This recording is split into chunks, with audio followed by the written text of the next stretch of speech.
بسم اللہ الرحمن الرحیم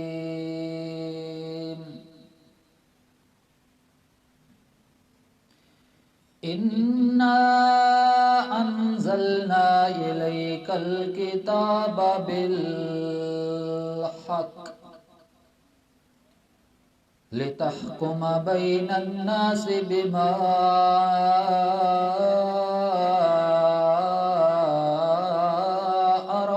أراك الله ولا تكن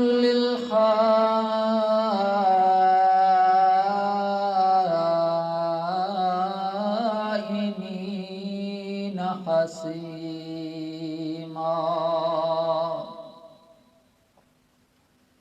واستغفر الله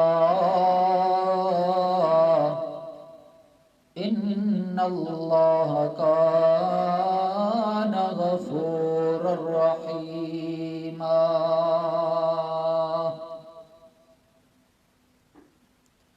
سبحان ربک رب العزة عما يصفون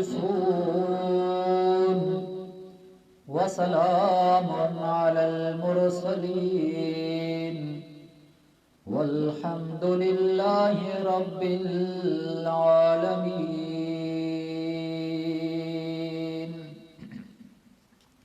درود شریف پڑھ لیں۔ اللہم صلی علی محمد وعلی آل محمد کما صلیت علی ابراہیم وعلی آل ابراہیم انک حمید مجید۔ اللهم بارك على محمد وعلى آل محمد كما باركت على إبراهيم وعلى آل إبراهيم إنك حميد مجيد۔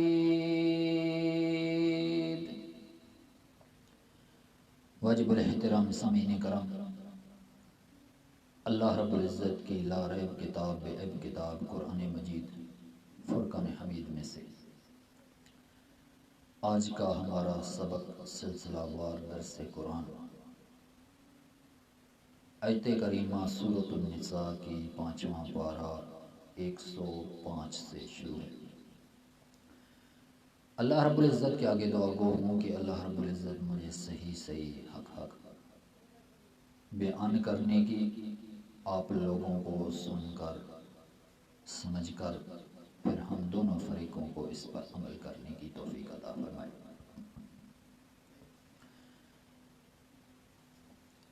ان آیات کریمہ کے اندر اللہ رب العزت نے میرے پیغمبر سیدنا محمد الرسول اللہ صلی اللہ تعالی علیہ وسلم کا تذکرہ کرتے ہوئے، ذکر فرماتے ہوئے رسالت کا بیان فرمایا ہے۔ اس آیت کریمہ سے لے کر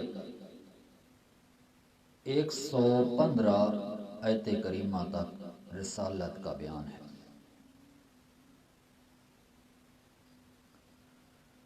اور ان آیات کے اندر رسول اللہ صلی اللہ تعالی علیہ وسلم کا مقام، مرتبہ، رتبہ اور میرے پیغمبر کے مخالفوں کا انجام بھی ذکر کیا گیا ہے۔ گزشتہ آیات کے اندر کافروں کے ساتھ نمٹنے کا بیان ہوا۔ ان آیات کے اندر منافقین لوگوں سے محتاط رہنے کا ذکر ہے، کیونکہ جس طرح کافر کھلے ہوتے ہیں، کھلے دشمن ہیں، اللہ کریم نے فرمایا کہ یہ تمہارے کھلے دشمن ہیں، ان الکافرین کانوا لکم عدوا مبینا۔ ظاہر تو پتہ چلتا ہے کہ یہ کافر لوگ ہمارے دشمن ہیں، لیکن منافق لوگ جو ہوتے ہیں یہ یوں سمجھو کہ آستین کے سانپ ہوتے ہیں، بغل کے سانپ، آستین کے سانپ، پاس ہوتے ہوئے پتہ نہیں چلتا، ہوتے یہ بھی دشمن ہیں۔ لہذا ان کے بارے میں حکم دیا گیا ہے کہ ان کے ساتھ محتاط طریقے سے چلنا پڑے گا۔ کہیں تھوڑی سی بھی لچک ہوئی تو پھر ایمان کا بھی خطرہ ہو سکتا ہے۔ بہرحال یہ آیت کریمہ اس رکوع کے اندر جس شان نزول کا ذکر ہے وہ شان نزول یہ ہے، ایک واقعہ ہے، بنو عبیرک ایک خاندان ہے، کیا نام ہے اس کا قبیلے کا؟ بنو عبیرک۔ ان میں سے ایک شخص بشیر نام کا وہ منافق تھا۔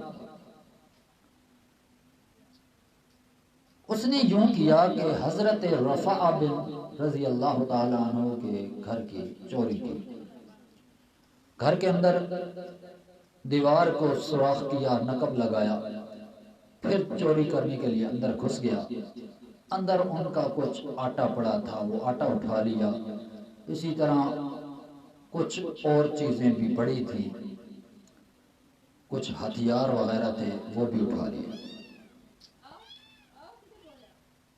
چوری کر کے چلا گیا۔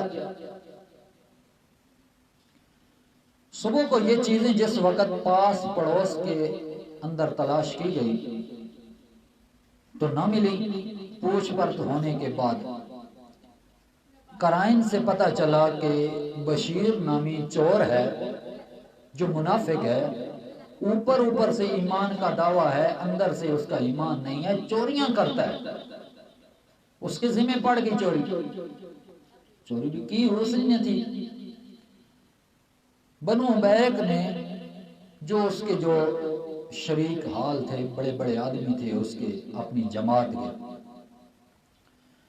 اس کی برات لینے کے لیے کہ اس کی چوری ذمہ لگ گئی ہے، انہوں نے مل جل کر مشورے کے ساتھ انہوں نے حضرت لبید رضی اللہ تعالیٰ عنہ کے نام لے کہ چوری اس بشیر نے نہیں کی بلکہ لبید نام جو ہے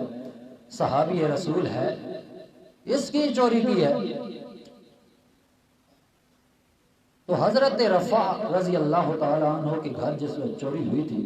تو اس کا ایک بھتیجا تھا حضرت قتادہ رضی اللہ تعالیٰ عنہ، اس نے یہ فوراً معاملہ میرے پیغمبر محمد الرسول اللہ صلی اللہ تعالیٰ علیہ وسلم کے دربار میں پیش کر دیا۔ آپ صلی اللہ تعالیٰ علیہ وسلم نے فرمایا کہ میں اس واقعے کا وعدہ لیتا ہوں کہ میں اس کی تحقیق کروں گا۔ جس وقت بنو عمیرہ کو قبیلے والوں کو پتہ چلا کہ یہ بات تو چوری والی یہ پیغمبر علیہ السلام کو پہنچ گئی ہے، تو اس وقت ان کا ایک وڈیرا تھا، جس طرح عام وڈیرے چلتے ہیں، ایک بڑا آدمی تھا ان کا، اسیر نامی، اسیر بھی کہتے ہیں اسیر بھی کہتے ہیں، تصغیر ہے۔ تو اس کے پاس گئے اور ان سے راتوں رات مشورہ کیا، راتوں رات سازش چلی، راتوں رات انہوں نے سرگوشی کی اور یہ فیصلہ کیا کہ یہ جو چوری ہے کی تو ہمارے بندے نے، بشیر نامی نے، لیکن اللہ کے رسول کو یہ بات پہنچ گئی ہے، لہٰذا ہم کیا کریں؟ انہوں نے مشورہ طے کیا کہ اللہ کے رسول کے پاس چلے جاتے ہیں، اکٹھے ہو کے جمع ہو کے سارے چلے جاتے ہیں۔ بہرحال وہ سارے چلے گئے اور آ کر میرے پیغمبر کی خدمت میں کہنے لگے، اے اللہ کے رسول، مشرک تھے، کافر تھے، کہنے لگے آپ کو پتہ تو چل گیا ہے کہ چوری کی ہوئی ہے، تو یہ چوری ہمارے آدمی نے نہیں کی، اور یہ جو قتادہ نے آپ کو بتایا ہے کہ اس کے چچے کے گھر کے اندر آٹا چوری ہوا ہے، ہتھیار چوری ہوئے ہیں، یہ چیزیں اپنی پاس سے بے بنیاد اور گواہی کے بغیر انہوں نے بہا کہ بشیر نے چوری کی ہے۔ ان کا مقصد یہ تھا کہ یہ ہماری طرفداری کریں، پیغمبر علیہ السلام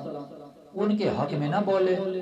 ہماری طرفداری ہو جائے گی، ہمارے اوپر فیصلہ ہو جائے گا، بات ختم، قصہ ختم۔ جس وقت یہ بات انہوں نے جا کر کہی کہ یہ تو بے بنیاد مقدمہ ہو رہا ہے، گواہی ہے ہی نہیں کسی کی کہ بشیر نے چوری کی ہے، ہم کہتے ہیں لبید نے کی ہے، بات فیصلہ ہی نہیں ہو رہا، تو یہ کیسے کہہ سکتا ہے کہ بشیر نامی منافق آدمی نے چوری کی ہے؟ تو اللہ کے پاک پیغمبر محمد رسول اللہ صلی اللہ تعالی علیہ وسلم نے حضرت قتادہ کو بلایا، وہ مسجد نبوی میں نبی کریم صلی اللہ علیہ وسلم کی خدمت میں حاضر ہوئے۔ آپ نے فرمایا، اے قتادہ، تو ایسے لوگوں پر بے سند کیوں الزام لگاتا ہے؟ تیرے پاس تو گواہ موجود ہی نہیں ہے۔ یہ بات کہی تو قتادہ رضی اللہ تعالیٰ عنہ کا تھوڑا دل جو ہے وہ غمگین ہو گیا، دل افسردہ ہو گیا۔ اب دیکھو نا، کسی کے مزاج کے اندر ایسا ہوتا ہے کہ اگر وہ حق پر ہو تو اس کی حق تلافی کی جا رہی ہو تو اس کا دل دکھ جاتا ہے، اس کا دل افسردہ ہو جاتا ہے۔ حضرت قتادہ رضی اللہ تعالیٰ عنہ تھوڑے افسردہ ہوئے، انہوں نے فوراً جا کر اپنے چاچے حضرت رفاع کو بتا دیا کہ یوں یوں چاچا میں نے اللہ کے رسول کو بتایا تھا، اللہ کے رسول ان کی طرفداری کرتے ہوئے مجھے کہہ دیا کہ تو بے سند الزام لگا رہا ہے ان پر۔ حضرت رفاع رضی اللہ تعالیٰ عنہ کو جس وقت یہ اطلاع ملی تو وہ خاموش ہو گئے، اس نے خاموشی اختیار کی۔ تو اس پر یہ آیت نازل ہوئی، اللہ کریم نے فرمایا انا انزلنا الیک الکتاب بالحق، پورا رکوع اسی واقعے پر منحصر ہے۔ اس کے بعد یوں ہوا، واقعہ مکمل کر دیتے ہیں، اس کے بعد قرآن مجید کی آیات کا ترجمہ پڑھیں گے۔ چوری ثابت ہو گئی، انہوں نے اس آدمی سے پوچھا تلاش کرنے کے بعد جس گھر کے اندر اس نے وہ آٹا اور اسی طرح ہتھیار چھپائے تھے، انہوں نے بتا دیا کہ فلاں آدمی نے، وہ بشیر نامی آدمی منافق آدمی تھا۔ چوری ثابت ہو گئی، مال برآمد ہو گیا اور مال حضرت رفاع کو دے دیا گیا، مالک کو پہنچ گیا۔ لیکن جو بشیر منافق تھا اس نے دیکھا کہ ہمارے تو شریکوں نے بھی کچھ نہیں کیا، اپنوں نے بھی کچھ نہیں کیا، اور پیغمبر نے بھی فیصلہ حضرت رفاع کے ذمہ لگا دیا، تو اس ناخوش ہونے کے فیصلے جو زہری اقرار کر دیا تھا اس نے زہری بھی انکار کر دیا اور وہ مرتد ہو گیا۔ پھر کیا ہوا، مکہ کے اندر چلا گیا اور مکہ کے اندر مشرکوں کے ساتھ مل گیا۔ پھر کیا ہوا کہ وہاں بھی اس کو چین نصیب نہ ہوا۔ جس عورت کے گھر میں ٹھہرا تھا، جس عورت نے اس کو پناہ دی تھی، وہ عورت بھی پہلے یہودی تھی، لیکن حضرت حسان کے جو اشعار تھے، احسن من کلم ترکت عینی واجمل من کلم تلد النساء خلقت مبرا من کل عیب کانک قد خلقت کما تشاء، اسی طرح کے اور اشعار جس وقت اس عورت کے ذہن پر سماعت کے نظر ہوئے تو وہ عورت مسلمان ہو گئی، اس نے اس بشیر نامی مرتد آدمی کو نکال دیا گھر سے نکال دیا۔ پھر یہ شخص ادھر ادھر بھٹکتا رہا، کہیں چوکوں پر، کہیں گلیوں پر، کہیں فٹ پاتھوں پر پھرتا رہا۔ بہرحال اس کو ایک مرتبہ پھر اس نے چوری کا سوجا اور چوری کرنے کے لیے تیار ہو گیا. پھر کسی آدمی کی دیوار کے اندر سوراخ کرنے لگا, نقب کرنے لگا, تو یوں ہی دیوار کے اندر سے کوئی اینٹ نکالی تو دیوار اس کے اوپر گر گئی اور وہ وہیں دب کر مر گیا. یہ ہوا اس کا انجام. تو نبی کریم صلی اللہ تعالی علیہ وسلم کو ان آیات کریمہ کے اندر بیان فرمایا گیا کہ میرا پیغمبر قرآن مجید والی کتاب, جو عظمت والی کتاب دی ہے, آپ فیصلہ جو بھی کرنا ہو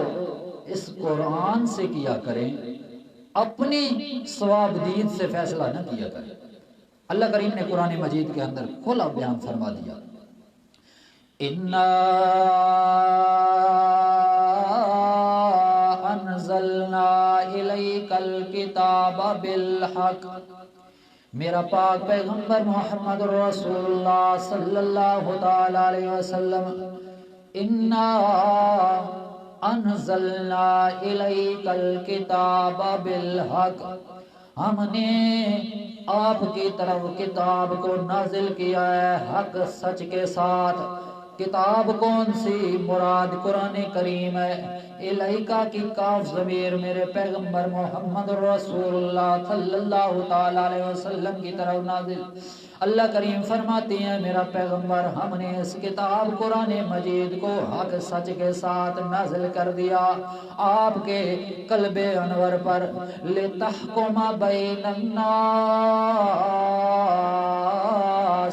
تاکہ تو لوگوں کے درمیان فیصلہ کر. اس کتاب کے ساتھ اپنی طرف سے فیصلہ نہ کر, بلکہ اللہ کریم نے فرمایا بِمَا اراک اللہ,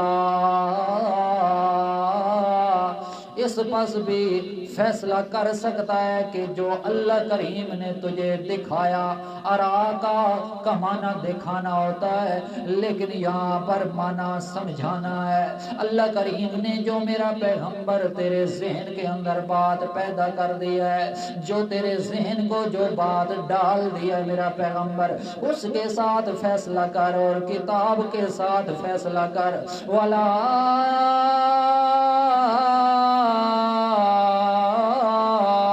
تَكُنْ لِلْخَائِنِينَ حَسِيمًا. اور میرا پیغمبر محمد رسول اللہ صلی اللہ تعالی علیہ وسلم ان خیانت کرنے والوں کے, ان چوروں کے طرفداری نہ کر, اور ان کے حق کے اندر میرا پیغمبر اپنے اصحاب سے جھگڑا مول نہ لے. میرا پیغمبر محمد رسول اللہ اپنے اصحاب کو اگر تو نے اپنے پاس رکھنا ہے تو میرا پاک پیغمبر محمد رسول اللہ یہ خیانت کرنے والے لوگ, یہ چور چکے لوگ, میرا پیغمبر تجھے طرح طرح کے بہانے اور ہیلے بنا بنا کر میرا پاک پیغمبر محمد رسول اللہ تجھے اپنی باتوں کے اندر تو پھسلا دیں گے میرا پیغمبر, لیکن خصیمہ میرا پیغمبر تو ان کے اپنے اصحاب کے اوپر سختی والا معاملہ نہ کر, ان سے جھگڑا نہ کر, اور ان کی باتوں کے اندر آ کر فیصلہ یوں ہی نہ کر دینا چوروں کے خلاف. اللہ کریم نے فرمایا وَاسْتَغْفِرِ اللَّهِ, اللہ کریم فرماتے ہیں قاضی مقدمے میں کسی فریق کی طرفداری نہیں کر سکتا. اس آیت کریمہ سے ثابت ہو گیا. اللہ کریم نے فرمایا وَاسْتَغْفِرِ اللَّهِ, میرا پاک پیغمبر محمد رسول اللہ صلی اللہ تعالی علیہ وسلم تو اللہ سے دعا کر کے وہ آپ کو اپنی رحمت کے اندر ڈھانپ لے. میرا پیغمبر آپ کو رحمت کی ضرورت ہے, میں اللہ کریم کی رحمت تیرے اوپر آ سکتی ہے, لہٰذا اس وقت تو نے کرنا کیا ہے وَاسْتَغْفِرِ اللَّهِ, میں اللہ کریم سے دعا کرتے رہنا ہے، میں اللہ کریم سے استغفار کرتے رہنا ہے، تاکہ تجھ پر میرا پیغمبر اللہ کی رحمت آ جائے، میرا پیغمبر آپ پر اللہ کی رحمت برس پڑے، میرا پیغمبر آپ پر اللہ کی رحمت آپ کو چھپا لے اپنے حساب کے اندر۔ ان اللہ کان غفور الرحیم، کیونکہ بے شک اللہ کریم بخشنے والا بھی ہے، رحم کرنے والا بھی ہے، مہربان ہے، لہٰذا میرا پیغمبر آپ کو تو دعائیں کرتے رہنا ہے، لیکن ان خیانت والوں کی طرفداری نہیں کرنی۔ آج کا قانون بھی اللہ کریم نے بیان فرما دیا، اس وقت کا قانون بھی اللہ کریم نے بیان فرما دیا اور فرمایا دو بھی وہ کلاؤں، جو بھی قاضی ہو وہ کسی مقدمے کے اندر کسی فریق کی طرفداری نہ کرے، چاہے وہ اس کا اپنا ہی کیوں نہ ہو، چاہے اس کا وہ رشتہ دار ہی کیوں نہ ہو، چاہے اس کا بہت ہی قریبی کیوں نہ ہو، لیکن کسی قاضی کو، جج کو یہ اجازت نہیں کہ وہ کسی مقدمے کے اندر کسی اپنے کی طرفداری کر لے۔ اللہ کریم نے فرمایا وَلَا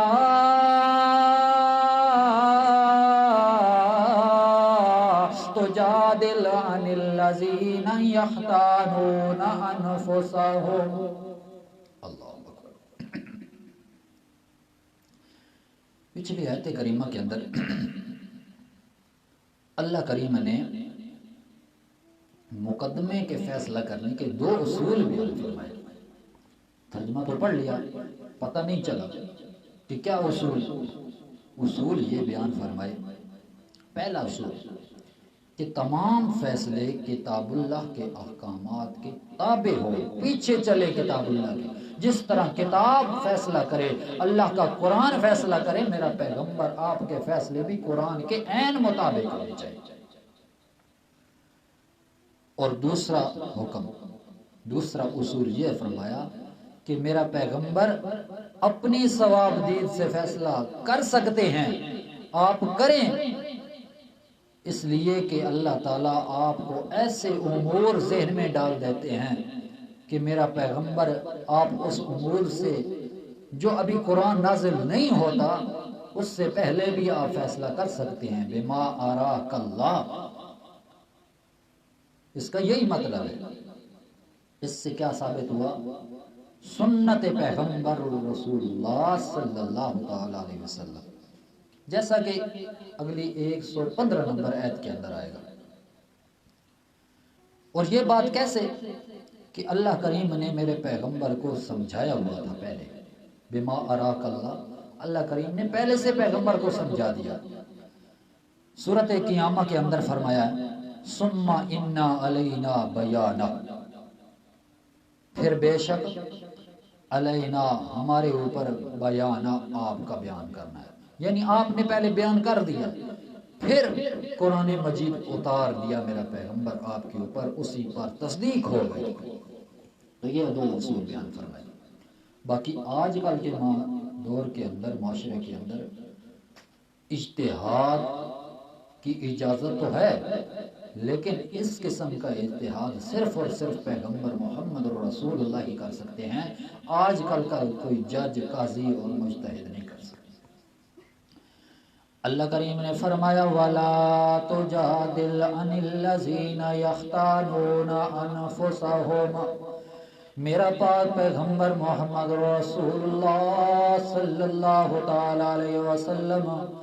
آپ جھگڑا نہ کریں ان لوگوں کے متعلق یختانون انفسہم، جو اپنی ذات پر خیانت کر چکے ہیں، جو خیانت کرتے ہیں، چوری کر رہے ہیں اپنے آپ پر۔ ان اللہ لا يحب من کان خوانا عصیما،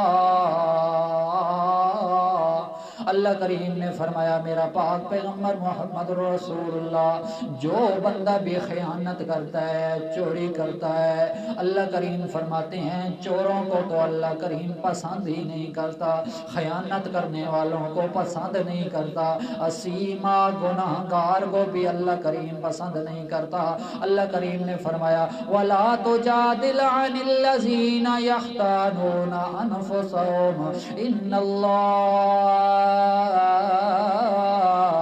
لَا يُحِبُّ مَنْ كَانَ خَوَّانًا أَثِيمًا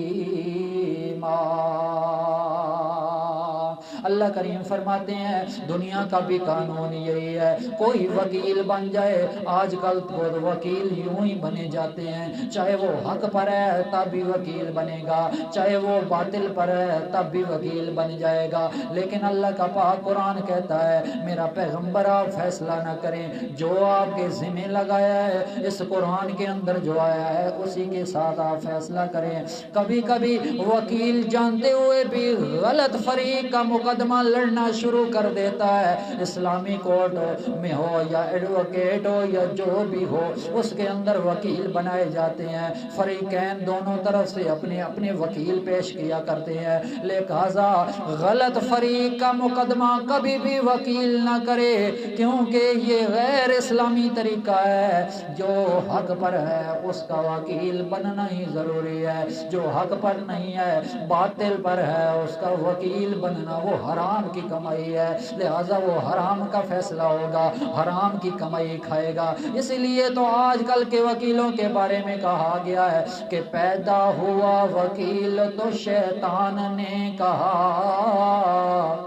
شاعر کیا خوب کہتا ہے پیدا ہوا وکیل تو شیطان نے کہا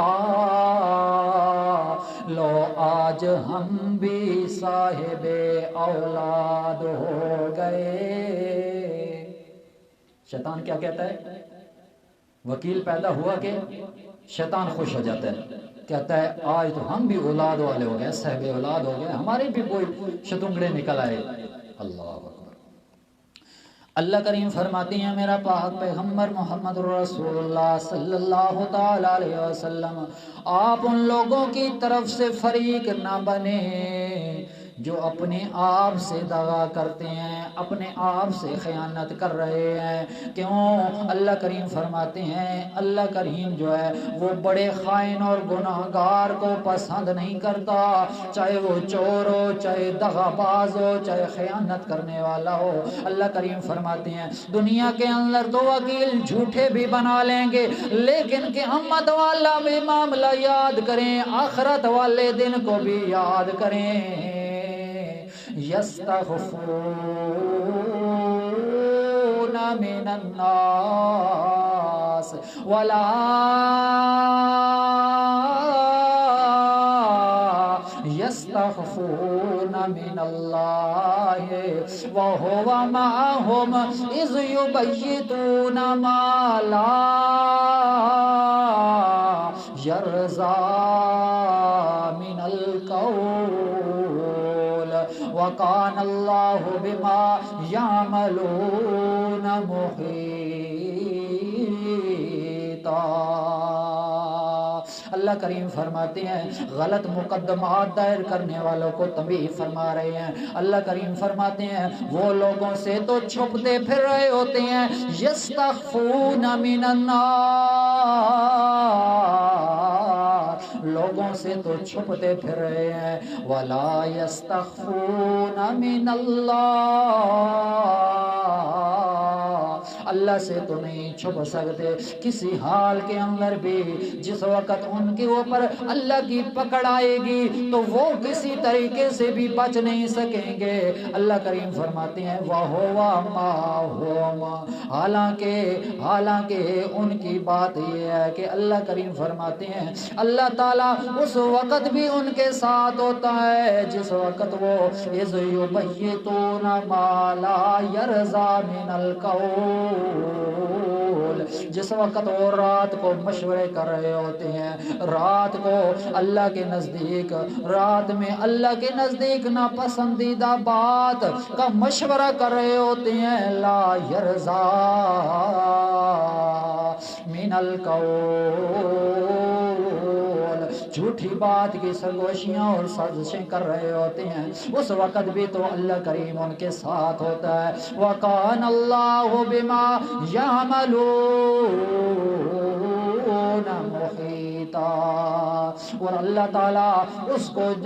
جو وہ عمل کرتے ہیں، جو وہ کام کرتے ہیں، اس کو بھی گھیرے ہوئے ہے، اس کو بھی اپنے قابو میں لیے ہوئے ہے، لہٰذا جو کچھ بھی وہ کرتے رہیں، اللہ کریم فرماتے ہیں پھر میرا دن بھی آئے گا، قیامت والا دن آئے گا، پھر اس پر میں فیصلے کروں گا۔ انتم جادلتم عنہم فی الحیات الدنیا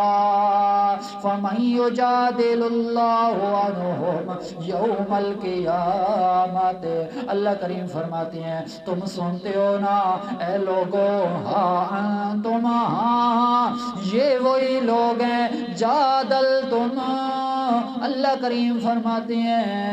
تم نے ان کی طرف سے دنیا کی زندگی میں حجت بازی کر لی ہے، تم نے دنیا کی زندگی کے اندر ان سے جھگڑا مول لے لیا ہے۔ فَمَن يُجَادِلُ اللَّهَ،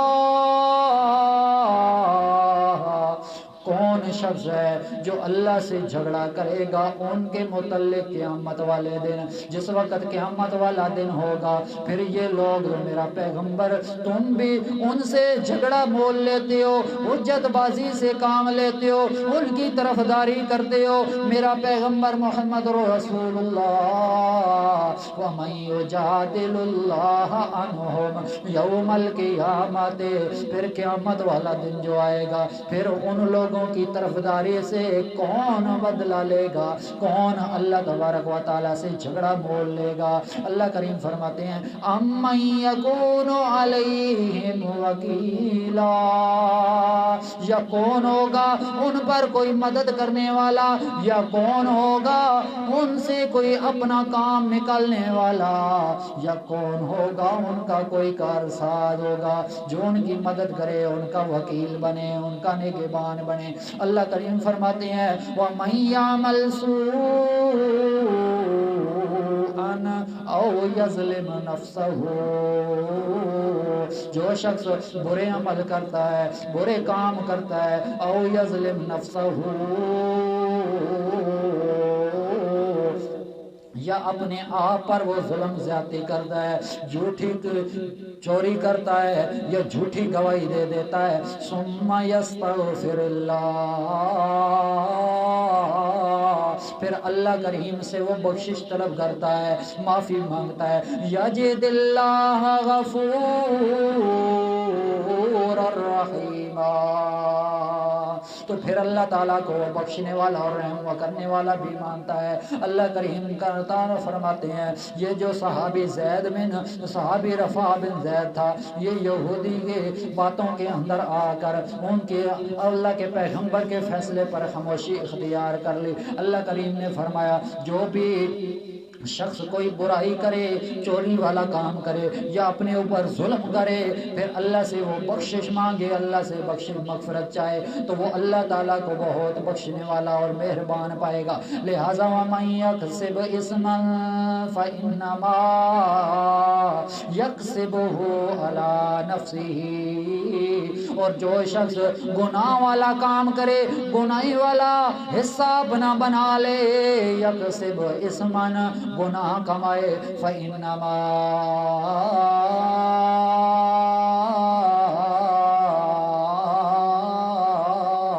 پھر اس کو کسی بے قصور کے سر تھونپ دے، فَإِنَّمَا يَكْسِبُهُ عَلَى نَفْسِهِ، وہ اپنے آپ پر کماتا ہے، جو گناہ کما رہا ہے وہ اپنی ذات کی خاطر کما رہا ہے۔ وَقَانَ اللَّهُ عَلِيمًا حَكِيمًا، اللہ کریم تو دلوں کے رازوں کو بھی جانتا ہے، حکیمہ حکمت والا بھی ہے۔ وَمَن يَكْسِبْ خَطِيَّةً أَوْ إِثْمًا، جو شخص چوری یا گناہ والا کام یا جھوٹی قسم والا کام کماتا ہے، ثُمَّ يَرْمِي بِهِ بریٰ،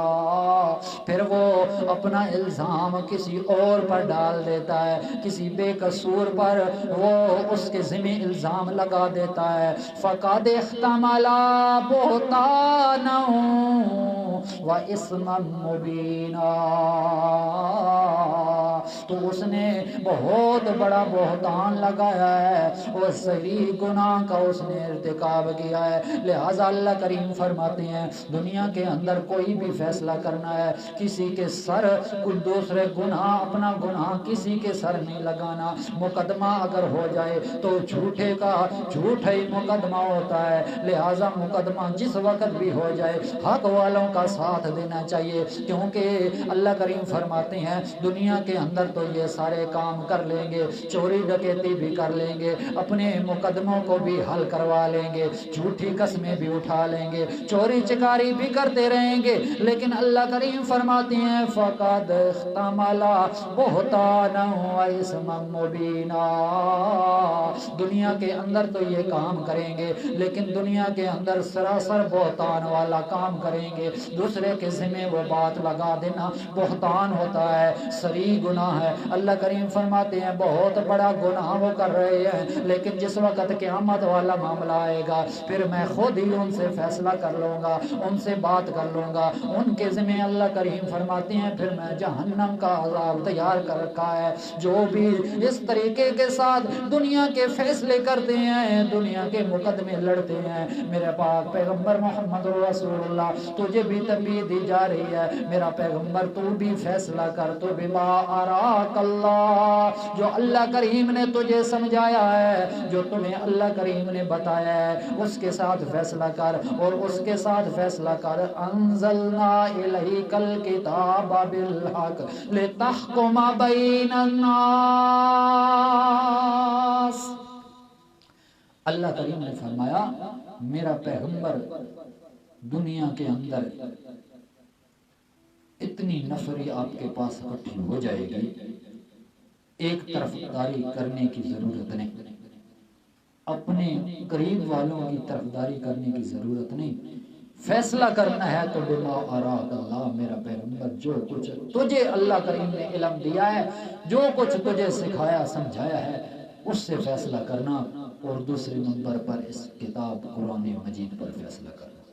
اللہ سے دعا ہے جو کوئی سنایا اللہ تعالیٰ ہمیں اس پر عمل کرنے کی توفیق عطا فرمائے، جو غلطی کوتاہی کوئی ہو گئی اللہ تبارک و تعالیٰ اس کو معاف فرمائے۔ واخر دعوانا